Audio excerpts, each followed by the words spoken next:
नमस्कार। ज्योतिष शास्त्र में केंद्र व त्रिकोण के राजयोगों को बलिष्ठ माना गया है, सर्वश्रेष्ठ माना गया है। यहाँ इनके अतिरिक्त कई ऐसे ग्रह योग भी बनते हैं जिन ग्रह योगों से कुंडली में शुभता आती है और ये ग्रह जिन भावों से संबंधित होते हैं वहां के प्रभाव को अधिक कर देते हैं। पहला ग्रह योग है, ये चारों ग्रह योग उत्तरोत्तर बलवान है। पहला ग्रह योग, अगर दो भावों के स्वामी श्रेष्ठ भाव होंगे, केंद्र त्रिकोण के भाव होंगे, धन लाभ के भाव होंगे, अगर दो भावों के स्वामी एक साथ एकत्रित होकर इन्हीं भावों में बैठ जाएं तो धन ऐश्वर्य को बढ़ा देते हैं और शुभता प्रदान करते हैं, उस भाव को बलि कर देते हैं जिनसे ये संबंधित है।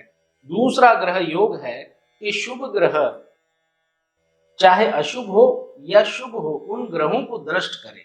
जैसे बृहस्पति दृष्ट करे बुध और शुक्र को अपनी पंचम या नवम दृष्टि से, और वो ग्रह भले से उस शुभ ग्रह को दृष्ट ना करें, यानी कि एक तरफा दृष्टि शुभ ग्रह की हो, तो ऐसे में जैसे सप्तम भाव में बुध शुक्र बैठे हैं और एकादश भाव से अगर दृष्टि आती है बृहस्पति देव की, तो उन ग्रहों का शुभत्व भी बढ़ जाता है और जिस भाव से वो संबंधित होते हैं उस भाव की भी शुभता प्रभाव बढ़ जाएगा।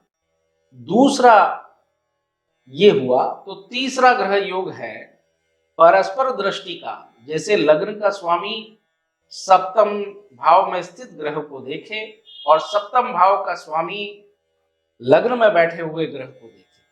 परस्पर दृष्टि, दो ग्रह एक दूसरे को देख लें तो ये परस्पर दृष्टि संबंध है और ये इन दोनों ग्रहों की शुभता बढ़ा देगा। चाहे ग्रह शुभ हो या अशुभ, उसकी संतुलन प्रक्रिया को मजबूत कर देगा और बैलेंस कर देगा। चौथा ग्रह योग है परस्पर स्थान परिवर्तन का, क्षेत्र संबंध का।